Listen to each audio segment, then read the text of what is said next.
श्री कृष्ण और सुदामा की मित्रता। एक बार भगवान कृष्ण अपने कच्छ में वेदना भरा संगीत बजा रहे होते हैं।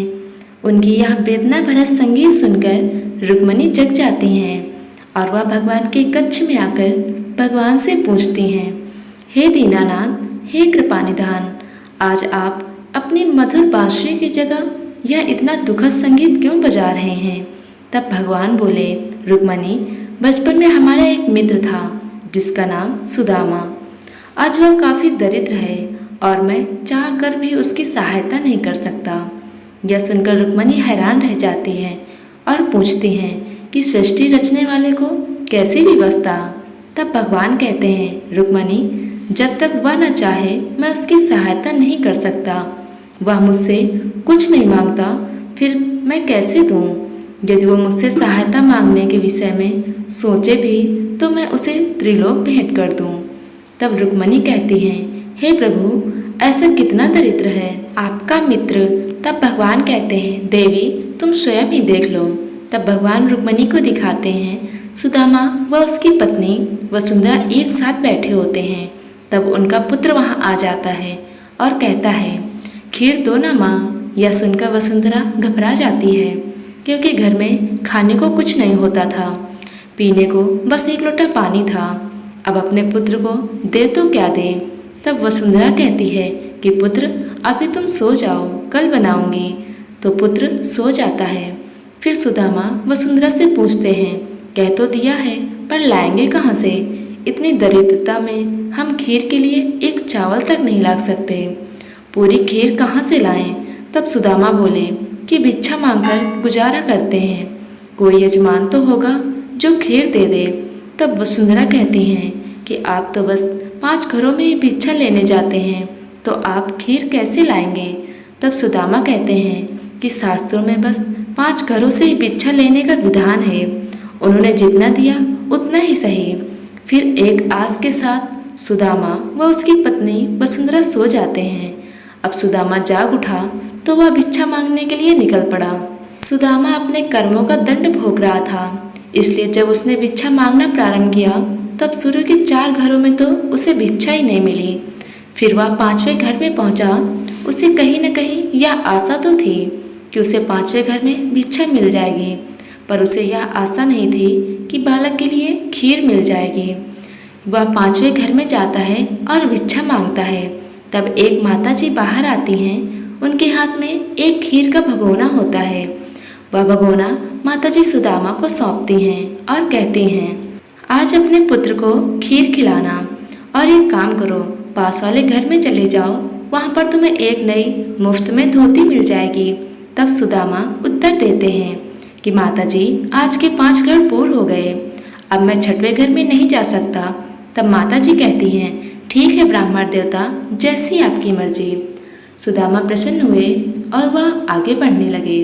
परंतु कहा जाता है ना कि भाग से ज़्यादा न किसी को मिला है और न किसी को मिलेगा। सुदामा के साथ भी यही हुआ।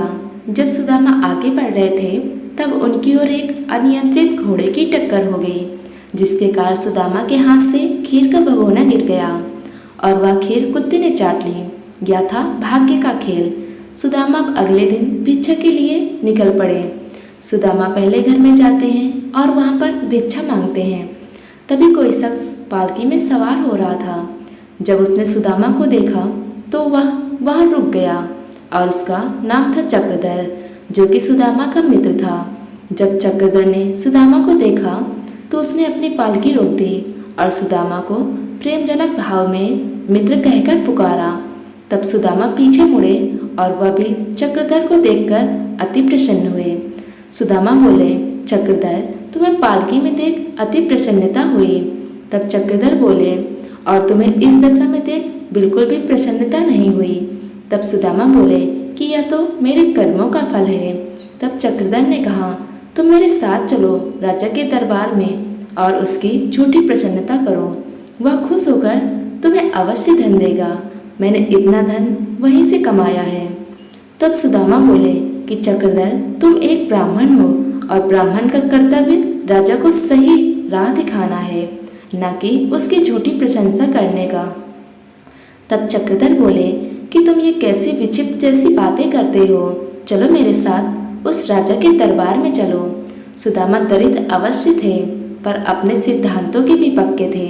उनके सिद्धांतों के कारण वह अब तक भगवान कृष्ण के पास नहीं गए। सुदामा उस राजा के पास जाना बिल्कुल भी नहीं चाहते थे, क्योंकि उन्हें किसी की भी झूठी प्रशंसा करना स्वीकार नहीं था। अंत में सुदामा ने चक्रधर के साथ जाने के लिए मना कर दिया। चक्रधर भी सुदामा के ही मित्र थे। उन्होंने भी मन में निश्चय कर लिया था कि वह सुदामा को उस राजा के पास ले जाकर ही रहेंगे। अब यह मित्र प्रेम ही था। चक्रधर अब सुदामा के घर आ गए। तब उन्होंने सुदामा की पत्नी वसुंधरा को समस्त घटनाक्रम से अवगत कराया। तब वसुंधरा ने सुदामा को राजा के पास जाने के लिए विवश करा। सुदामा भी चले गए, पर वह कांपते गए। उन्हें काफी ज्यादा डर लग रहा था। सुदामा राजा के दरबार में जा पहुंचे। तब राजा अपनी रानी के साथ प्रेम लीला में मग्न था।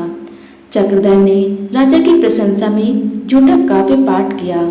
तब राजा ने सुदामा के काव्य पाठ करने के लिए कहा, पर सुदामा ने तय हरि गान करना आरंभ कर दिया, जिससे राजा को क्रोध आ गया और तब उसके सेवक उसे धक्का मार मार कर सीढ़ियों तक ले गए और सेवकों ने सुदामा को सीढ़ियों से धक्का दे दिया। सुदामा जब अपमानित होकर अपने घर में आ गए, तब उनकी पत्नी वसुंधरा को अपनी भूल का एहसास हुआ। उसने सुदामा से क्षमा याचना करी। तब सुदामा ने बड़े ही विनम्र भाव से कहा, हे वसुंधरे, तुम्हें क्षमा मांगने की कोई आवश्यकता नहीं है। तुमने तो जो कहा वो तो परिवार की खुशी के लिए कहा। यह सुनकर वसुंधरा बोली कि आप मेरे खातिर उस राजा के पास जा सकते हैं, तो क्या आप मेरे ही खातिर अपने बचपन के मित्र श्री कृष्ण, जो कि अब द्वारकाधीश हैं, उनके पास नहीं जा सकते? यह सुनकर सुदामा के पांव तले से जमीन खिसक गई। उन्होंने वसुंधरा से कहा, वसुंधरा, विपत्ति पड़े पर द्वार मित्र के न जाइए। तब वसुंधरा ने इसका अर्थ पूछा। सुदामा बोले, वसुंधरा, इसका अर्थ है जब विपदा आती है तब द्वार मित्र के नहीं जाते। तब वसुंधरा बोली, क्यों, आप ऐसा क्यों कह रहे हो? मित्र के द्वार जाने से आपत्ति ही क्या है? तब सुदामा बोले कि मित्र के द्वार जाने में कोई आपत्ति नहीं है, पर मित्र के द्वार तभी जाना चाहिए जब हम भी उसकी मदद कर सकें। ऐसे ही पत्नी के बार बार कहने पर सुदामा द्वारका जाने के लिए तैयार हो गए। तब उनकी पत्नी ने पड़ोस से चावल लाकर सुदामा को दे दिए और कहा कि मित्र के द्वार खाली हाथ तो नहीं जा सकते, तो ये एक पोतली चावल ही ले जाओ। फिर सुदामा द्वारका के लिए रवाना हो गए। अब सुदामा घर से द्वारका जाने के लिए निकल पड़े, परंतु समस्या यह थी कि अब द्वारका जाने का मार्ग कौन बताए। सुदामा भटक रहे थे, तभी भगवान ने अपनी लीला रची और स्वयं ही मनुष्य का रूप धारण कर आ गए और वह सुदामा को द्वारका भी ले आए और फिर भगवान वहां से चले गए।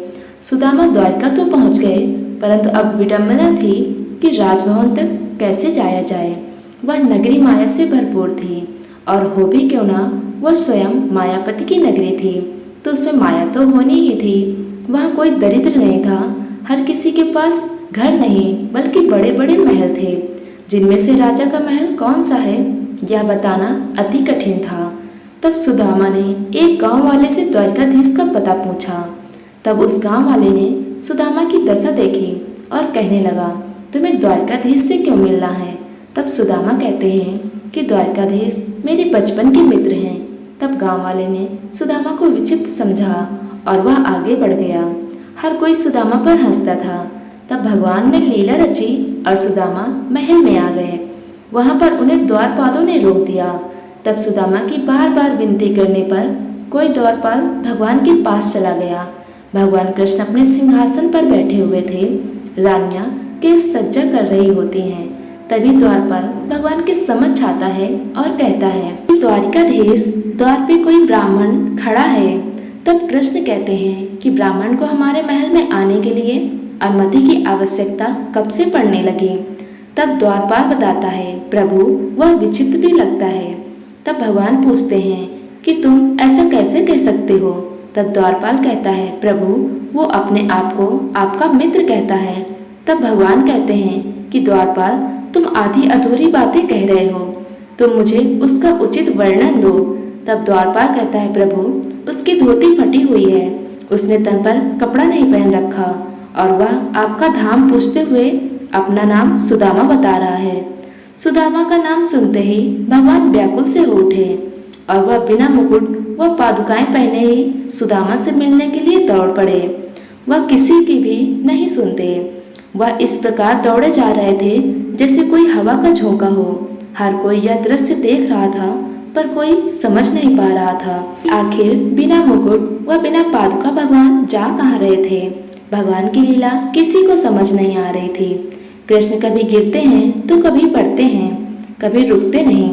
वह कभी द्वारपाल तो कभी दासियों से टकराते हैं। इस समय उनके लिए मात्र और मात्र उनका मित्र ही था। वह और कोई नाता नहीं जानते। श्याम नंगे पांव थे और वह मित्र से भेंट के लिए एक तपती रेत पर भी पैदल चल रहे थे। सुदामा ने दर्शन की आस खो दी थी और वह फिर द्वार से लौटने लगा। उसे देख समस्त द्वारिका वाले उसका उपहास करते हैं, परंतु भगवान कृष्ण सुदामा से मिलने आ जाते हैं और सुदामा को अपने गले से लगा लेते हैं। उसके बाद सेवकों द्वारा सुदामा को स्नान कराया गया। उसके बाद सुदामा को नए वस्त्र दिए गए। सुदामा अपने कक्ष में थे, तब उन्हें सहसा ही अपने चावलों का स्मरण आया। उन्होंने वह पोतली निकाली और वह सोचने लगा कि जहाँ पर इतना ऐश्वर्य है, किसी को कोई समस्या नहीं है, वहाँ पर मुझ जैसे गरीब के चावलों का क्या स्थान। जहाँ पर स्वयं नारायण विराजते हों, जहाँ पर लक्ष्मी जी स्वयं पटरानी हों, वहाँ मेरे चावलों का क्या दाम। अगर हिम्मत कर मैं चावल कृष्ण को दे भी दूं तो दास क्या कहेंगे, वह रानियां क्या सोचेंगी। ये सब विचार कर सुदामा अपनी पोतली को तकिए के नीचे छिपा रहे होते हैं और उसी वक्त वहाँ पर कृष्ण आ जाते हैं और वो सुदामा से कहते हैं कि क्या छुपा रहे सुदामा, बताओ, अवश्य कोई खाने पीने की वस्तु होगी। सुदामा चावल देना नहीं चाहते थे पर कृष्ण ने उनसे छीन लिए और वह चावल की पोतली हाथ में लेते हुए कहते हैं, मैं जानता था कि भाभी तुम्हें कभी खाली हाथ नहीं भेज सकती। यह 3 मुट्ठी चावल पर तो मैं त्रिलोक न्यौछावर कर दूं। जब भगवान ने यह वचन सुनाए तो तीनों लोग कांपने लगे। भगवान ने पहली मुट्ठी खाई और स्वर्ग का सुख सुदामा को दिया। भगवान ने दूसरी मुट्ठी में पृथ्वी का ऐश्वर्य सुदामा का नाम किया। भगवान तीसरी मुट्ठी खाने ही वाले थे कि देवी रुक्मणी ने भगवान को रोक दिया और कहा, प्रभु हमने भी भोजन बनाया है, उसका भी मान रखिए। असल में तो देवी रुक्मणी ने भगवान को इसलिए रोका था क्योंकि उन्हें डर था कि कहे प्रभु द्वारिका को भी सुदामा को सौंप दे। रुक्मणी का यह भय मात्र कृष्ण व रुक्मणी ही जानते थे। आपको वीडियो पसंद आई हो तो वीडियो को लाइक करें और चैनल को सब्सक्राइब करें। धन्यवाद।